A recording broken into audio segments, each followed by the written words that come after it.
Yes, it's Easter Sunday. Yeah, Sunday's right. And don't forget we's on the radio every Sunday for Rinso. Yes,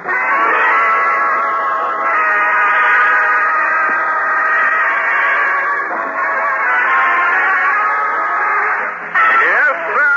Lever Brothers Company, the makers of Rinso, brings you a full half hour of entertainment with Lou Lubin, Eddie Green, Ernestine Wade, the Jubilaires, Jeff Alexander's orchestra and chorus, and radio's all-time favorites, Amos and Andy.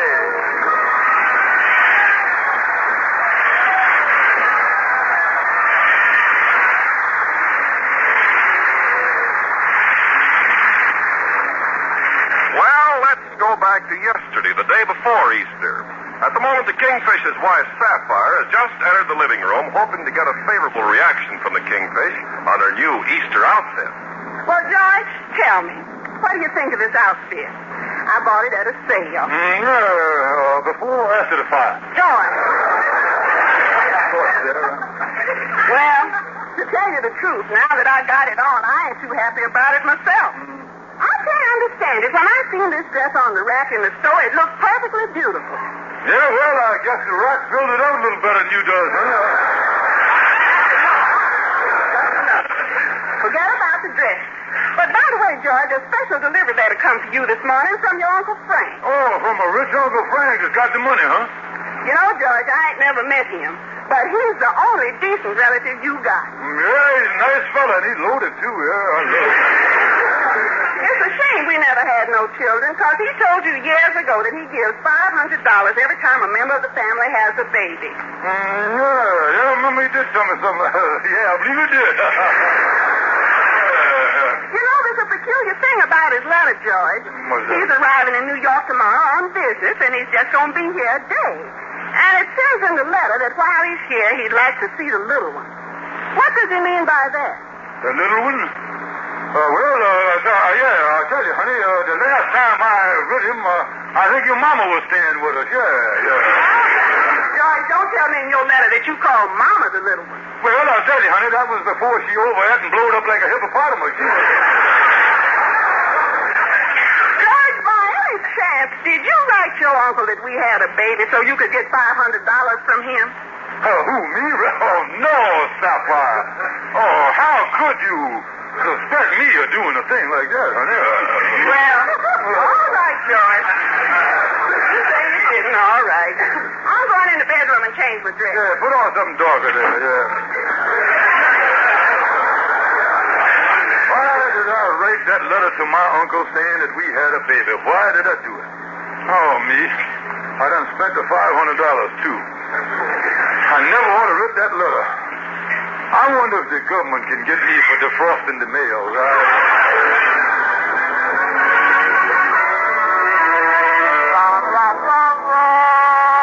Yes, Henry, that's the story. About 3 months ago, I was desperate for money, and to get $500, I wrote my uncle that me and Sapphire done had a baby. Oh, I see. Yeah, now, when he comes to town tomorrow and finds out I done pulled a fast one on him, he gonna cut me out of his will. Yes, that's serious. You know, being cut out of a rich uncle's will can be a painful piece of surgery. Oh, You got any plans, Kingfish? well, I figured on keeping him sightseeing the one day that he's in town here. Mm-hmm. You know, keeping him on the move till the train time so he won't have time to get up to the house to see the baby. Oh, yeah. Trouble is, I only got 35 cents. You can't sightsee much on that.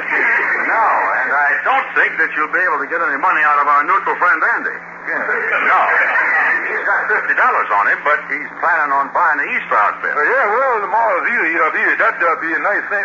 Wait a minute. Let me give you an idea there. And we got some old suits in the back room of the lodge hall here. Yes, that's right, Kingfish. We had a big clothing drive for charity, and them was the suits that the charity turned down. Say, look, Andy ain't the fussy type.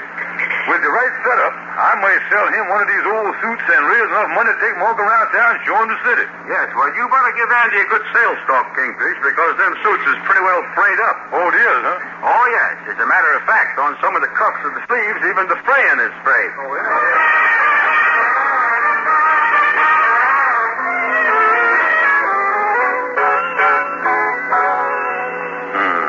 What is this sign that Kingfish got on the door of his office here? George Stevens, English clother and haberdasher. By His Majesty King Louis XIV. Something tells me I oughtn't to go in here.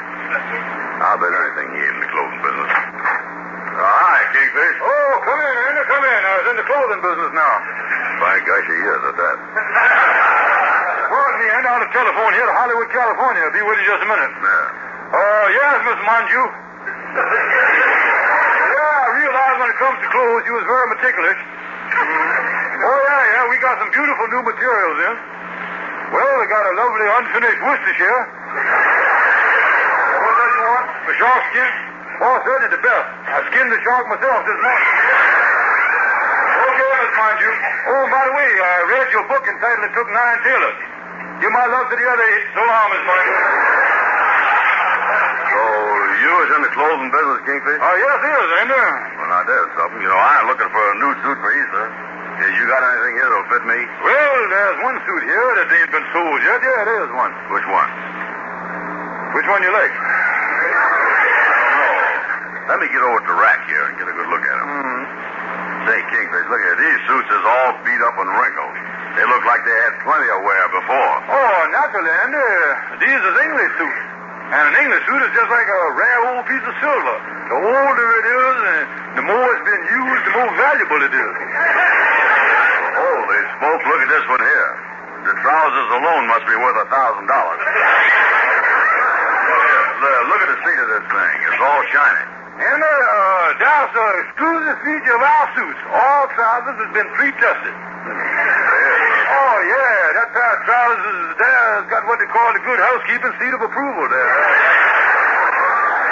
Well, maybe I could try one on here. You got my size? What size you take, Andy? 46. Well, I don't have a 46 in stock, but I got the equivalent to that. What's that? I got a large 36.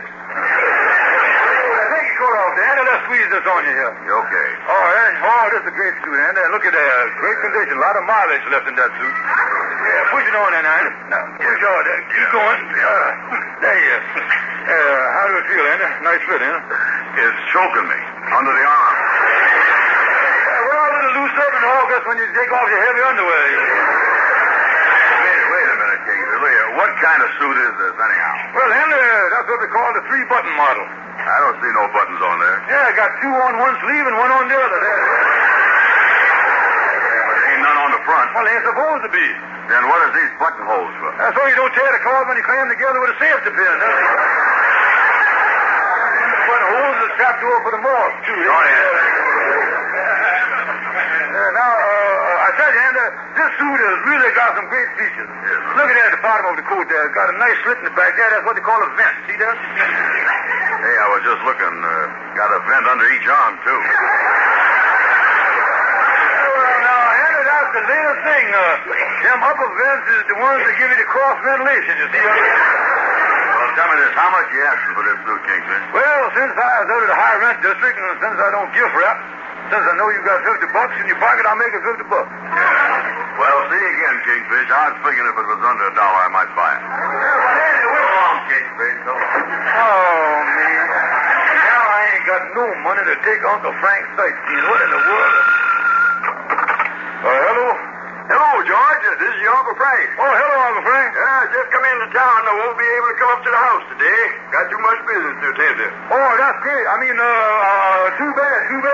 No, but I'm staying over till tomorrow, and I'll be over at 1:30 to see your wife and the baby. Now, Uncle, I won't take you sightseeing. No, I ain't interested, George. All I want to see is that little baby. You know, George, I've always said that a baby in the home is just like a little ray of sunshine. Yeah, well, I tell you, Uncle, I was afraid that the weather tomorrow is going to be a little on the cloudy side.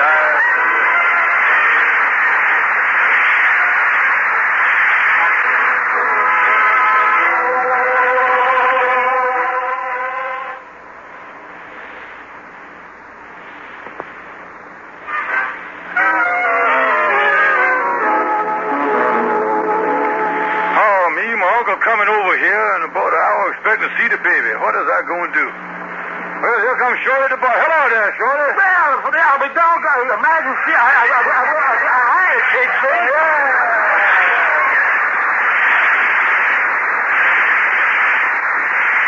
Hey, Shorty, I really got a problem the other day. My rich uncle is coming over here in about an hour, and I told him that me and Sapphire's got a baby. Well, congratulations. No. I just told him we had a baby to get some money out of him.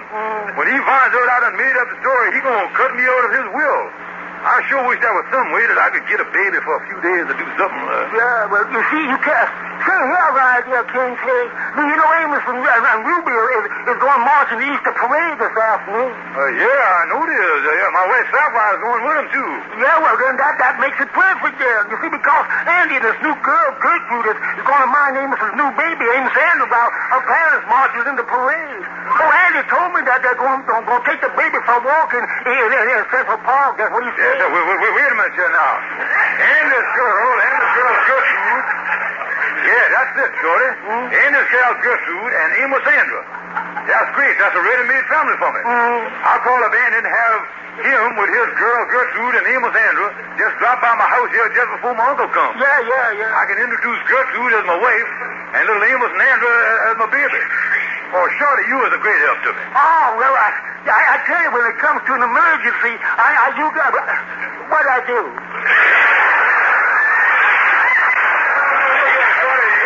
You have done solved my problem for me. Well, so long, Shorty. Yeah, well, before I go, I'd like to wish you a very happy Easter. May the bunny rabbit bring you all kinds of... I hope you have the best Easter. The best Easter. Merry Christmas.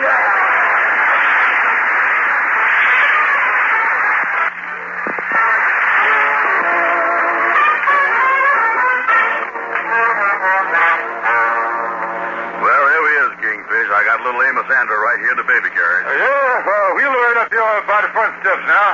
Well, I sure hope this plan works. Yeah, that's it, honey. Little baby happy. Look at Amos Andrew there. How happy and bright. She is happy and bright enough to pull this thing off. Yeah, she'll play her part well. And Kingfish, this is my girlfriend, Gertrude, that's going to act as your wife. Oh, Mr. Stevens. I think I'm in trouble here.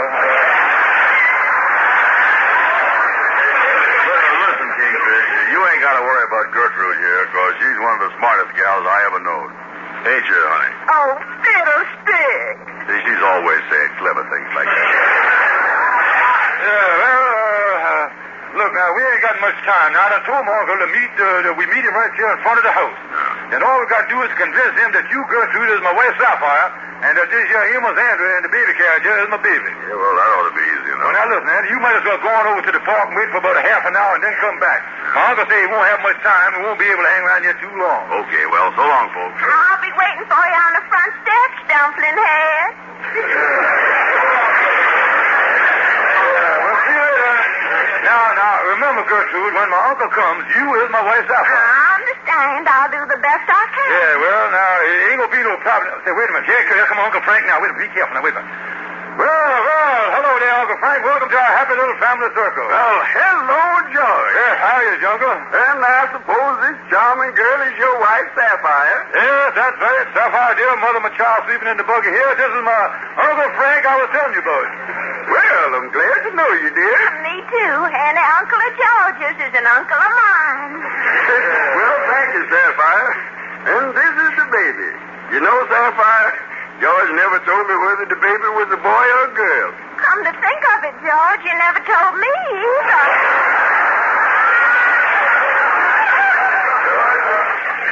I see you is married to a woman with a sense of humor. Oh, yes, always kidding. Well, it's a girl, Uncle. She certainly is cute.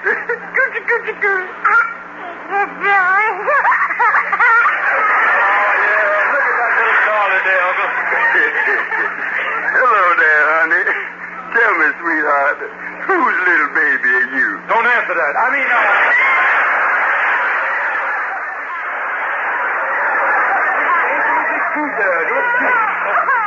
Oh, she's crying, and look in her mouth. She's got no teeth. I wonder what's wrong with her. Well, I don't like to interfere, George, but I think she might be hungry. Look, honey, why don't you go up to the apartment and get the baby something to eat? All right, George. Which one is our apartment? You mean you don't even know what apartment apartment you live in? Uncle Frank, excuse me. Could I speak to you confidential? Step over to the curbstone here with me, will you, please? I want to talk to you privately. What is it, George? Uncle, I think you have discovered the one flaw in my sweet little wife's personality. She's stupid as a mule. Well, then how could you have such a clever baby, boy? Well, it's the old law of the jungle, the theory of evolution. The offspring always springs higher than what it springs off of.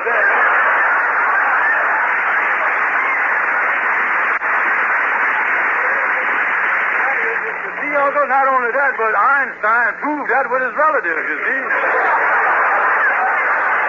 Well, son, you know your wife better than I do. But the important thing is that she seems to be a good mother and devoted to the baby. Oh, she's a wonderful girl, Uncle. Well, George, I've got to be going. I got to get back to the hotel and pack. My train leaves in 2 hours. Yeah, well, must you leave so soon? Yes, I must. But on the way back to the hotel, I'm going to stop at the store and get them to send you over a toy for your baby. Good. Well, this is goodbye, George. Goodbye, Sapphire. I say goodbye, Sapphire. Sapphire. Hey, you by the baby carriage. Oh, you want me? Yeah, say goodbye. Oh, well, goodbye, Uncle George. No, I'm George. Oh, yes, goodbye, Uncle Frank. Goodbye. And I just want to say one thing before I go, George. Seeing your little family this way will certainly make a difference in my will that you'll be very happy about. Oh, thank you, George. Uncle. And don't forget, let us hear from you or your lawyer real soon.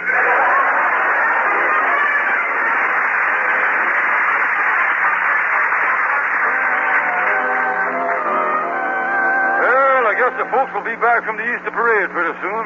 That stunt I pulled on Uncle Frank really worked like a charm. Kingfish, open up. Yeah, well, I'll come in. Andy, what are you doing with that big knot on your head there? Well, I come back from the park a few minutes ago, and me and Gertrude were sitting on your front step smooching a bit. Some fella come up with a big Easter bunny in his arm. Yeah, go on. Well, he sees me with my arm around Gertrude kissing her. He dropped the bunny and started hitting me over the head with his cane and called me a home wrecker. You mean that was Uncle Frank? Yeah, that's what Gertrude told me. Holy smokes. He must have decided to bring the toy back himself, and he thought you was kissing my wife. Yeah, and he say he never want to see you or her again. Oh, me. That means that I is out of the will forever. Andy, I wonder if you realize what you just done. What had I done? You just smooched me out of a small fortune. That's what you done.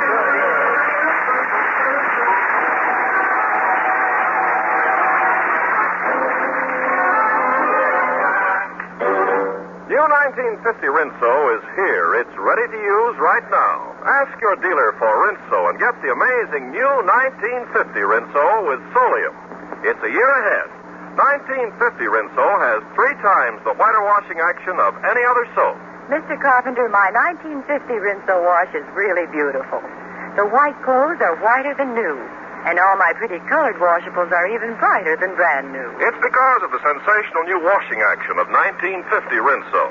1950 Rinso gets and keeps your clothes whiter, brighter than any other soap. And yet Rinso is so kind to my hands, and I know it's so safe for all my wash. Ladies, tomorrow, be sure you get the economical giant size of new 1950 Rinso. And now, back to Amos and Andy.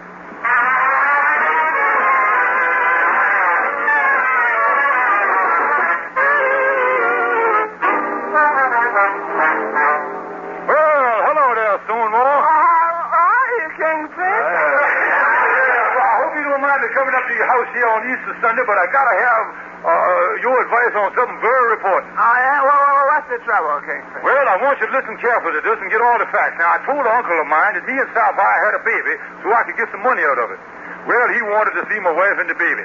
So I introduced Andy's girl, Gertrude, to my uncle at Sapphire, and my uncle caught Andy kissing Andy's girl, and he thought it was Sapphire. You follow me now? Oh, certainly. There's just one thing I don't understand. What's that? When did your uncle have this baby? You see, I told my uncle that we had a baby, and that I did not want him to meet my wife Sapphire. And I don't blame you. That'd be a shock for anybody.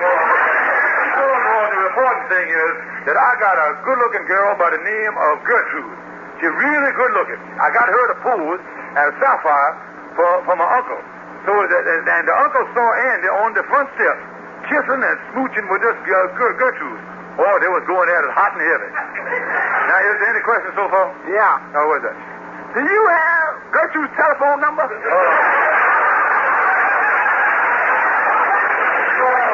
the main thing is that I need some good advice to tell my uncle why Andy was kissing my wife. Wait a minute. If Andy was your wife's brother, that might explain it. Oh, brother, I'll tell him.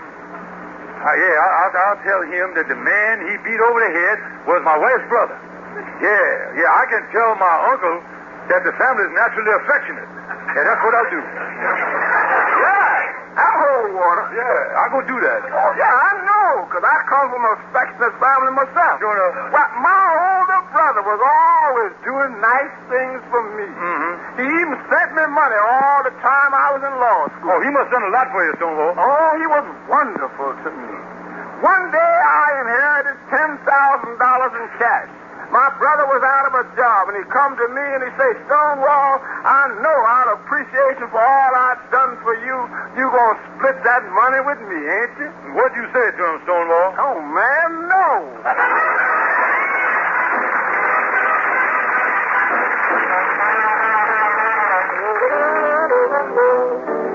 Yes, well, that's the story, Uncle Frank, and I brung Andy up here just to prove it to you. You mean to say this man, Andrew, here, that I saw on the front steps with his arm around your wife is actually her brother? Yeah, certainly he is. Ain't that right there, brother-in-law Andy? Sure. Me and her ain't only brother and sister, but we got the same mom and papa, too. Yeah. That makes them doubly related. Yeah. Oh, I guarantee you, I was my sister's brother. Well, I must say, when I saw you two, you were acting awfully affectionate. I don't understand it at all. Yeah, well, you see, Uncle Frank, that happened to be a family trait. There's the kissingest family in town. Oh, back there at home is always that way, wasn't it, Andy? Oh, sure. Yeah, the mama was kissing the papa was kissing the kids. Everybody kissing everybody else. Oh, yeah. During the holidays, when all the relatives come home, sometimes I'd go for 7 or 8 days without unpuckering.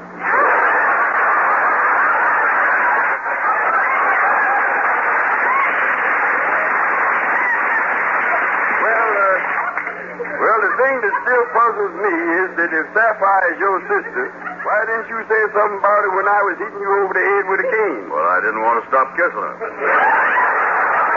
Well, George, I guess I got the wrong impression about the whole thing. But you see, I don't have no use for people that don't take the marriage seriously. Oh, that's all right, Uncle. You don't have to apologize. Well, now, look, I'm taking the 7:05 train back home. I got some business calls from Mexico. I got to get packed. So this is goodbye. You mean that you're going? It certainly was wonderful meeting you and your lovely family. Mm-hmm. And it was nice meeting an affectionate man like you too, Andy. Well, thank you, Uncle. Thank you. Can I ask you one question before you go? Yeah, what's that, Andy? Would you kiss me goodbye?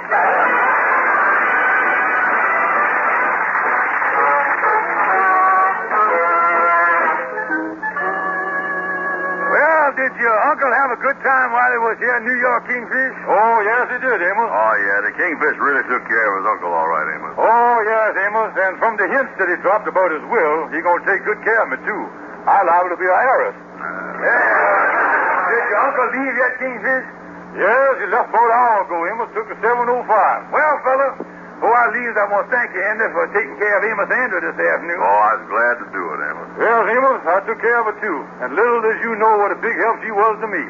Well, I'm glad of it. Well, I get going, boy. Well, I'll walk on with you, Amos. So long, King. So long, boy. Oh, hot dog. Well, that Easter bunny certainly has been good to me. Let me open the door here. Is that you, George? Oh, yes, it's me, honey. Happy Easter to you. George, come over here and sit down on this sofa with me. I want to have a talk with you. Yeah, well, I'll sit down here. Now, wait a minute. What's the matter, honey? Where have you been all day? Well, honey, I've been with my uncle, and believe me, honey, we is really in solid with him now. And, boy, I is in the will, and all because he thinks we are such a wonderful family. Oh, well, that's wonderful, George. I'm certainly glad you've done something to show our future. Oh, we set now. Well, I'll forgive you for not being with me on Easter then. Put your arm around me, George. Oh, I love you, baby. Come in, it's open. George, I missed my train. I thought, George, who is that strange woman you got your arms around? Uncle. Don't try to tell me that she's your sister. Oh, wait a minute.